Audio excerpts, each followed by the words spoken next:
Hello friends, welcome back to my channel. आज हम आपके साथ बीटरूट के कटलेट की रेसिपी शेयर करने वाले हैं, जो कि बहुत ही टेस्टी और हेल्दी सी बनकर तैयार होती है। बहुत ही ज़्यादा हेल्दी है ये रेसिपी, तो एक बार इस रेसिपी को ज़रूर ट्राई करें। बहुत ही मज़े की ये बनकर तैयार होती है, साथ ही ये टेस्टी भी लगती है खाने में।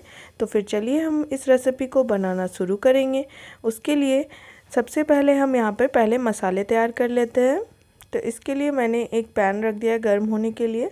इसमें हम डालेंगे 1 चम्मच भरकर, यहाँ पर हम जीरा डाल देते हैं। साथ ही इसमें 2 सूखी मिर्च ऐड कर देंगे हम, और 1 चम्मच यहाँ पर हम धनिया डाल देते हैं। साबुत धनिया है ये। इन सारी चीज़ों को हमें रोस्ट कर लेना है अच्छे से। तो मीडियम फ्लेम में हम इसे चलाते हुए लगातार इसे हल्का सा हम पका लेते हैं, जब तक कि इसमें से बहुत ही भीनी सी खुशबू आने लगेगी। बहुत ही अच्छी सी स्मेल आती है इसमें से। तो इस तरह से चलाते हुए हम इसे फ्राई कर ले रहे हैं। थोड़ी देर में इसका कलर जो है वो हल्का सा चेंज होने लगेगा और बहुत ही अच्छी सी खुशबू आने लगती है इसमें से। तो फिर हम इसे निकाल कर ठंडा होने के बाद इसे पीस कर इसका पाउडर तैयार कर लेंगे। तो इसे निकाल लेते हैं हम। अब इसी पैन में हम थोड़े से बादाम को भी भूनेंगे। तो इसी तरह से हमें बादाम को भी हल्का सा रोस्ट कर लेना है, जिसे हम बाद में यूज़ करेंगे कटलेट में। तो इसी तरह हमने बादाम को भी अच्छे से पका लिया है। देखिए इसका कलर जैसे ही हल्का सा चेंज हो गया है, ये अच्छे से फ्राई हो गई है बादाम हमारी। अब इसे भी हम निकाल लेते हैं। अब यहाँ पर दूसरे कढ़ाई पर हम ले लेंगे थोड़ा सा सरसों का तेल। बहुत ही कम तेल में हम इसे बनाकर तैयार करेंगे। और इसमें हम डालेंगे तेल अच्छे से जब गर्म हो जाएगा, तो इसमें हम डालेंगे 1/2 चम्मच यहाँ पे राई के दाने, और साथ ही में हम इसमें ऐड कर देंगे 1/2 चम्मच जीरा। इन दोनों को थोड़ा सा अच्छे से पका लेना है हमें। फिर इसमें हम डालेंगे 1 चम्मच ग्रेट किया हुआ अदरक,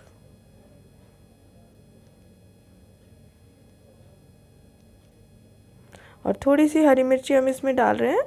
आप इसमें थोड़ा ज़्यादा भी आप डाल सकते हैं, जितना आपको तीखा पसंद है। हमने यहाँ पर बच्चों के लिए बनाया तो बहुत कम ही हमने यहाँ पर डाला है हरी मिर्ची। साथ में हम बीटरूट को ग्रेट करके रखे थे, तो 1 कटोरी हमने यहाँ पर बीटरूट लिया है, और सेम ही क्वांटिटी में हम लेंगे 1 कटोरी ग्रेट करे हुए गाजर। तो बीटरूट को देने के बाद फिर हम यहाँ पे गाजर भी डाल देते हैं, और इन दोनों को हमें अच्छे से थोड़ा सा भुनना है। ज़्यादा देर तक हम इसे नहीं पकाएंगे, बस हल्का सा इसका पानी जब तक सूख जाए तब तक हम इसे थोड़ा सा भून लेते हैं। साथ में हम यहाँ पर ऐड करेंगे अब टेस्ट के अकॉर्डिंग में नमक। तो 1 चम्मच नमक हमने लिया है यहाँ पर, और जो हमने मसाला तैयार किया था उसका पाउडर हमने बना लिया है, तो उसे भी हम यहाँ पर 1 चम्मच डाल देंगे। ये वाला मसाला जो है इससे बहुत ही अच्छा टेस्ट आता है। तो इस मसाले को हमने थोड़ा सा दरदरा सा रखा है, उसे 1 चम्मच हमने यहाँ पर डाल दिया है, और फिर से इसे मिक्स कर लेंगे हम अच्छी तरह। देखिए ये गाजर और बीट जो है थोड़े से सॉफ्ट होने लगे हैं। अब हम इसमें ऐड करेंगे 2 मीडियम साइज़ के उबले हुए आलू, जिसको कि हमने मैश कर लिया है।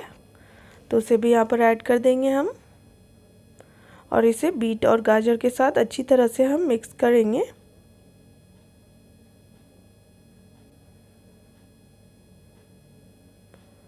बहुत ही अच्छी तरह से इसे हमें फ्राई करना है, और हाई फ्लेम में इस तरह से मिक्स करते हुए हम इसे फ्राई कर रहे हैं। तो ये बहुत ही अच्छी तरह से भुन चुका है हमारा। आपको दिखाते हैं हम थोड़ी देर में। देखिए इस तरह से ये तैयार हो जाता है। तो बिल्कुल परफेक्टली ये हमारा तैयार हो गया है। यहाँ पर जो इसका हमने स्टफिंग तैयार किया है वो अच्छे से तैयार हो गया है। तो अब इसमें हम जो बादाम हमने फ्राई किए थे उसे हमने छील कर हल्का सा तोड़ लिया है यहाँ पर। थोड़े से क्रश करे हैं इसे हमने, तो उसे भी हम ऐड कर देते हैं यहाँ पर और फिर से मिक्स करेंगे। और अब अगर आपके पास ताज़े नारियल है तो थोड़े से छोटे पीसेस में काट कर उसे भी आप इसमें ऐड करिएगा, उससे भी टेस्ट बहुत ही ज़्यादा आएगा। और इसे बादाम डालकर मिक्स करने के बाद इसे अब हम ठंडा होने के लिए कुछ देर तक छोड़ देंगे। तो यहाँ पर ये अच्छे से हमारा जो है स्टफिंग वो अच्छी तरह से ठंडा हो गया, आप देख सकते हैं। इसे हम अब इसके कटलेट बनाएंगे, तो आपको हम एक एक करके बनाकर दिखाते हैं।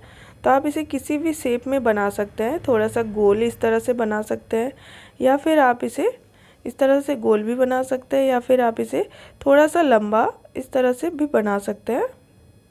ये देखिए, इस तरह से भी आप शेप दे सकते हैं। तो हमने यहाँ पर कटलेट के शेप में दिया है, तो थोड़ा सा स्टफिंग लेंगे हम हाथ में और इस तरह से गोल करके हाथ में दोनों हाथों से अच्छी तरह से दबा लेंगे। तो आप इसे देख सकते हैं कि कितनी अच्छी तरह ये तैयार हो गया है कटलेट हमारा। अच्छी तरह साइड के पार्ट को हम शेप दे देते हैं और ये जो कटलेट है एक एक करके हमारा तैयार हो जाएगा। और इसी तरह से एक और हम और आपको बनाकर दिखाते हैं। तो छोटे छोटे से यहाँ पर हम थोड़े से लेंगे स्टफिंग और इस तरह से हाथ में दबाकर इसको शेप दे देंगे हम। तो बहुत ही अच्छी तरह से ये तैयार हो जाता है झटपट से। तो इसी तरह से हमने सारे कटलेट्स को बनाकर तैयार कर लिए हैं। तो ये देखिए, मेरे सारे कटलेट्स जो है वो बनकर तैयार हो गए हैं। अब हम इसे बैटर देने के लिए एक हम मैदे का घोल तैयार करेंगे।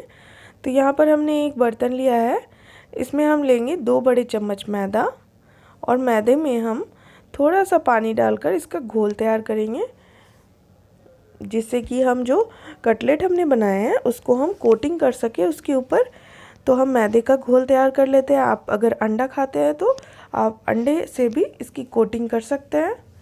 तो यहाँ पर देखिए, मैदे से हमने कोटिंग करी है, तो मैदे को अच्छी तरह से हम घोल लेते हैं।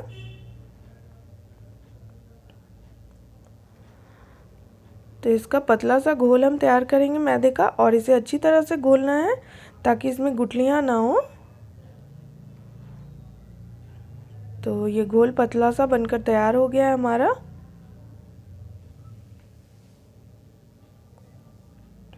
ये देखिए, ये तैयार हो गया है घोल जो है। अब इसे हम यहाँ पर हमने थोड़े से ब्रेड क्रम्स भी ले लिए हैं, जिसमें कि हम कोटिंग करेंगे कटलेट की।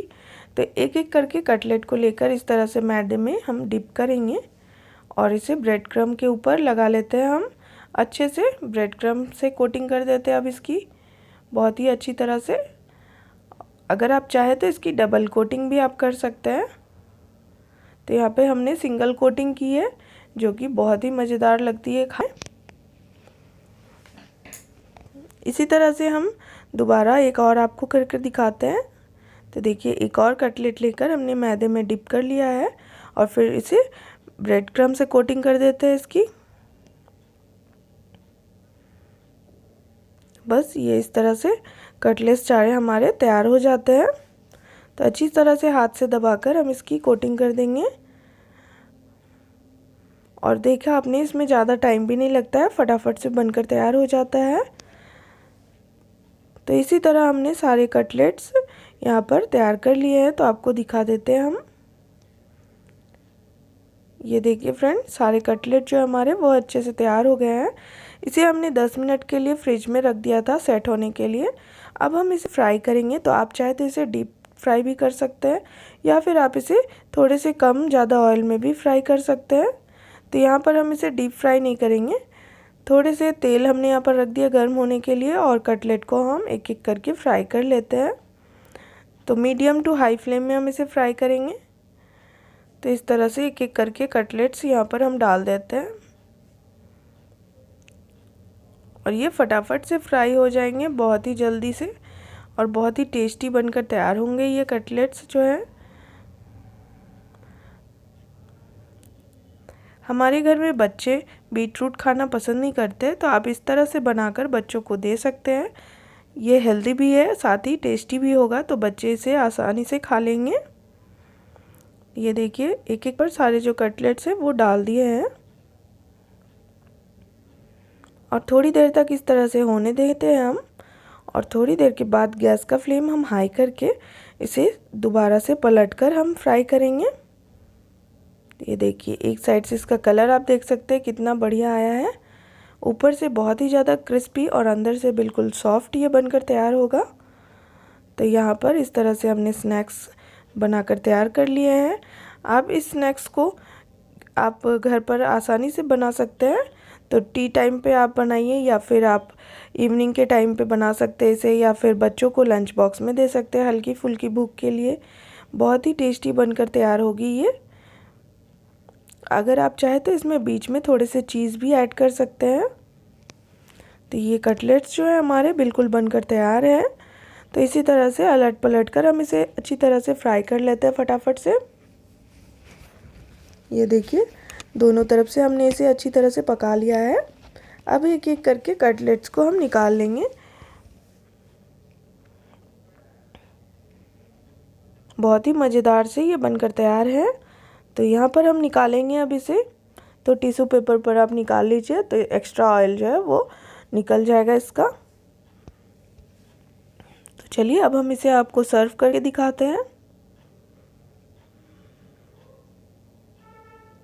ये देखिए फ्रेंड, बहुत ही ज़्यादा क्रिस्पी ऊपर से ये बन रहे हैं। आपको दिख के ही लग रहा होगा कि ये कितना ज़्यादा क्रिस्पी बना है ऊपर से, और अंदर से बिल्कुल सॉफ्ट है ये। बहुत ही ज़्यादा टेस्टी और साथ में हेल्दी भी है। तो इसे हमने सलाद के साथ सर्व किया है। आप चाहे तो अपने मनपसंद की किसी भी सॉस के साथ इसे आप सर्व कर सकते हैं, या फिर चटनी के साथ सर्व करिए। बहुत ही ज़्यादा टेस्टी लगेगा खाने में।